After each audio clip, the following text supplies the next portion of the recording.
It no longer has its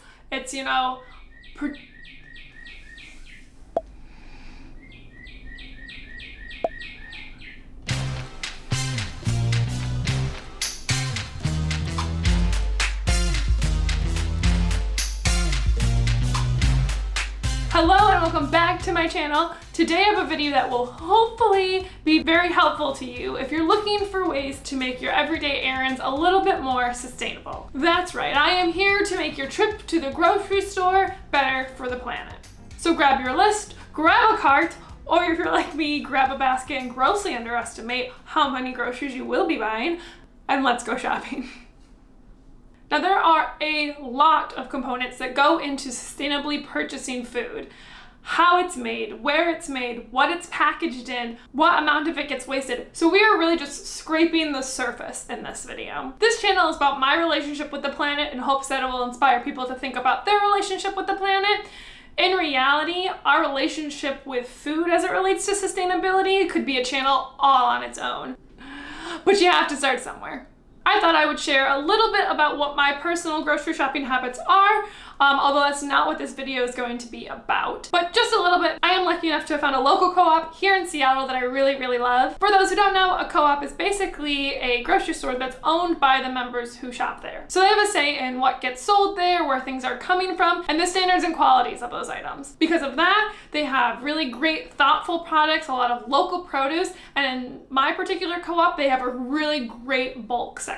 Because of that, it can be a little more expensive than your typical grocery store, but I find that makes me a lot more thoughtful in what I'm purchasing because I want to make sure I use it up because I spent that little extra money on it. I also try to go to my local farmer's market like every other week for produce and other goodies, and then I also go to Safeway a couple times a month to pick up things that I can't find at my co-op because it doesn't have quite the variety that like a Safeway or a Price Chopper would. But again, this video is not about me. I mean, the whole video is like, the whole channel is about me and my relationship with the planet, but I'm trying to say, I'm lucky enough to have a co-op near me with a really great bulk section and a farmer's market that's actually available year round, but I know that that's not accessible to everybody, whether it's price or just literally it's not there. So this video is for grocery shopping at any run-of-the-mill grocery store. Going to your Safeway or your QSC or your Publix or your Cars, that's a grocery store chain, right? Or your Price Chopper, or if you're super lucky, going to your Wegmans. For those who don't know, Wegmans is the greatest grocery store in the entire world. If you know, you know. But in this video, we're going to your local grocery store and making that experience more planet friendly. Now, I give out quite a few lists on this channel, so we're changing it up today, and instead I'm giving you an acronym. Arguably, it's a little bit of a forced acronym, but hopefully memorable enough that it will stick in your head and you'll remember it when you're cruising around the produce aisle at Publix. Where are Publix? Are they in Florida, right? Are they other places? Probably. The acronym is PLANET, because it's planet-friendly grocery shopping. Planet. It's good. You have to literally remember the planet when you go grocery shopping. Do you see what I did there? P. The P in planet is for planet. Not just because it's funny. According to the FDA, wasted foods is the single largest category of wasted materials in municipal landfills, with somewhere between 30 and 40% of food being wasted, which is equivalent to 133 billion tons of uneaten food. Food waste is 100% my Achilles heel. I used to be, and still really am, really bad about letting food go to waste, but I've gotten better at it by planning out my grocery store trips. Like, I used to go grocery shopping and I would buy food to make like 5 different dinner meals just for myself as a single person, and then I'd make one, have leftovers for like the whole week, and then all those ingredients would go to waste for the other ones. I'd also buy things that I forgot that I already had, and then I'd end up having like 3 cartons of milk that would spoil simultaneously, and then I'd have no milk again. Planning your grocery shopping ahead of time will really help cut down on your food waste and ensure that you're actually using what you're buying. Now this is gonna look different for everyone, and I'm sure that families probably already do this because they have a lot more people to feed and have to think things through. But for me, a single person who lives alone, I usually pick out 2 recipes that I'll make that week for dinner, but then also leftovers for lunch. I kind of rotate through like 5 different things that I can make for breakfast, so I'll make sure I have supplemental things for that on my list. Same thing with snacks and kind of same things with lunch. Those are the things that I don't really change up. I'll also take a look and see if I need to stock up on any of my basics, like spices or pasta, rice, oats. Since I started really planning out my grocery store trips, I've cut down a ton on my food waste. I still have a ways to go, but now nothing gives me more joy than seeing me eat everything in my fridge before I go to the grocery store again. And that 100% was not the case over a year ago. So remember, P, planet, L is for large and in charge. Now the in charge means nothing, but in this case, size does matter. When grocery shopping for pantry items or items that might have a bit of a longer shelf life, if you can't buy them in bulk, you can kind of like faux buy them in bulk by buying them in the larger container. For example, like buying oats. Buy the Family Plus gigantic version rather than the small little containers, because it's better to buy one large thing than a bunch of tiny little things to help reduce your waste. Or Cheez-Its, any kind of snack food. Buy the bigger bag rather than a bunch of tiny small bags. Frozen fruits and veggies, buy the big containers rather than the small ones, because they can hang out in your freezer for like, I don't know, a really long time. Buying the larger size of something, again, assuming you can eat it before it expires or eat it before it goes stale, is a great way to buy in bulk without a bulk section. One big container is going to be better for the planet than a bunch of little containers. Also, in case you didn't know, it's actually more cost effective in the long run. Whenever you go grocery shopping and you're comparing the prices of things, look at the unit price, not the regular price, the unit price. And that's going to tell you the price per unit. It kind of makes like a level playing field. So if you look at a giant bag of frozen strawberries compared to a smaller one, the unit price is gonna be smaller, so you're getting a better deal. Also, as another bonus tip, never buy hummus in bulk. You're never gonna eat that much hummus. The amount of times I bought a giant container of hummus and it expires, unless you're like your family of 10, no one is going to eat that much hummus. So L, buy large.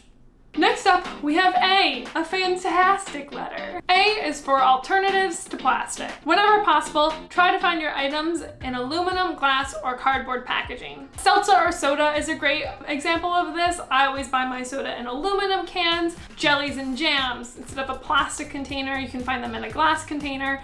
Pasta, instead of in a thin plastic bag, you can often find them in cardboard boxes. Aluminum and glass are really the best things you can recycle because they can be recycled endlessly without losing any of the quality. Whereas even if you can recycle plastic, it often degrades in quality until it can't be recycled anymore. So remember, A is for alternatives to plastic. Now we have N. N is for naked and afraid. And you might be like, what? Yeah. But what I mean by this is when you buy your produce, buy it without plastic and by itself. So this is kind of a two-parter, and the second part doesn't always apply, but stick with me. When buying produce, skip those flimsy plastic produce bags that they offer at the grocery store and just let your fruits and veggies be free in your cart. Those flimsy produce bags can't be traditionally recycled with all your other recyclables because the thin plastic gets caught up in the machines. Some grocery stores offer opportunities to recycle them at the grocery store, but it's not always an option, and it's always better just to opt out when you can. I also have reusable produce bags that I take with me, but honestly I use them mostly just to keep items together so they don't roll away. I don't even really need them. They're great, but you can also just be naked. Now I know what you're thinking, Ashley, I don't want my produce rolling around in a dirty cart. That's fine, wash it. Do you know how many people probably touch that produce? Always wash your produce. Doesn't matter if it's in a cart or not. Now, afraid is where I get a little creative with my interpretation, but basically I'm just referring to lonely produce. Lonely, scared produce, I guess. For example, produce that is typically found in bunches, like bananas. The single banana that gets left behind has a higher chance of not being purchased and ending up in a dumpster than a bunch of bananas. So when possible, buy that scared, lonely little on its own fruit. Lonely produce. So remember, N is for naked and afraid, is how you should always buy your produce. E is for eliminate. Eliminate pre-packaged, pre-cut, pre-made pre-anything produce and meals as much as you can from your shopping habits if possible, and as much as you can. I say if possible because I know that there are circumstances where having pre-cut fruit or having prepackaged meals is a necessity in your everyday life. And if that's the case, then this one's not for you. However, if it's not a necessity in your life and you can easily get by without it, then let's cut it out. I'm talking things like pre-cut fruits or pre-made salads, frozen meals. These items almost always come in low quality plastic packaging that's really difficult to be recycled. A big culprit of these is the frozen meals, which is why I decided to include them. I know they're convenient, but the boxes that most frozen meals come in actually have a polycoat or a plastic coating on them, making them mixed materials and unable to be recycled. On top of all this, there's additional packaging and processes and increases the amount of energy used to get them on the shelves of your grocery store. And on top of that, pre-packaged produce is more expensive and has a shorter shelf life because it no longer has its protection from the elements. The air, basically. So eliminate when possible. Now, last but certainly not least, we have tea. Tea is for timely. Now, I don't mean what time of day you're buying your groceries, but rather what time of year it is and are you buying in-season produce. Fruits and veggies grown outside and in the country that they are consumed in have lower greenhouse gas emissions than produce that has to be grown inside of a greenhouse and is shipped outside of its country of origin. So it's important to look for produce that is in season where you live. Not only does seasonal produce cut down on greenhouse gas emissions, but it will usually be fresher, it's cheaper if it's in season, and you're most likely supporting local farmers. Now, I'm not saying you can't eat a strawberry in wintertime, but what I'm saying is maybe that's a special treat and not a regular staple in the winter for you. I'll link to a great page from the USDA website that gives a list of seasonal produce in the United States. However, a quick little search and you'll be able to find what is in season in your area. So it's tea. Keep it timely. So let's review how to be planet friendly when grocery shopping. P, plan your trip to the grocery store and only buy what's on your list. L, larger versions of non-perishable products are better for the planet and for your wallet in the long run. A, alternatives to plastic like aluminum, glass, and cardboard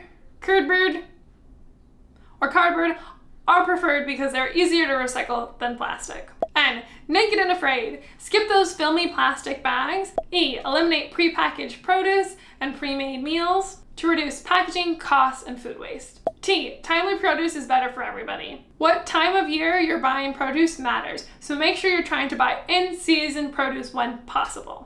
And there it is, how to be more planet-friendly when shopping at your everyday, local, run-of-the-mill grocery store. I still recommend co-ops, farmers markets, and bulk sections if you can, but I also know that I'm privileged that I have those really readily available for me here in Seattle. And in the end, if you don't have those accessible to you, and that doesn't mean you can't make a difference in how you grocery shop. I hope this video maybe sparks some new habits for the next time you go grocery shopping. It is by no means a comprehensive or complete list, but it was everything that I could fit kind of into my acronym. Let me know in the comments below if you have any tips or tricks that you use while grocery shopping that makes your trip a little bit more planet friendly, and we'll see if we can fit it into my acronym. Maybe we add friendly, we gotta fill out friendly. I know buying produce without plastic bags is not going to save the planet. Sorry. However, that doesn't mean we shouldn't strive every day to improve our relationship with this planet. And hey, maybe if we're all doing that, we can actually make a difference. Aww. If you like this video, be sure to give it a thumbs up, and of course, make sure you're subscribed so you can see whatever content I'm putting out next. Until next time.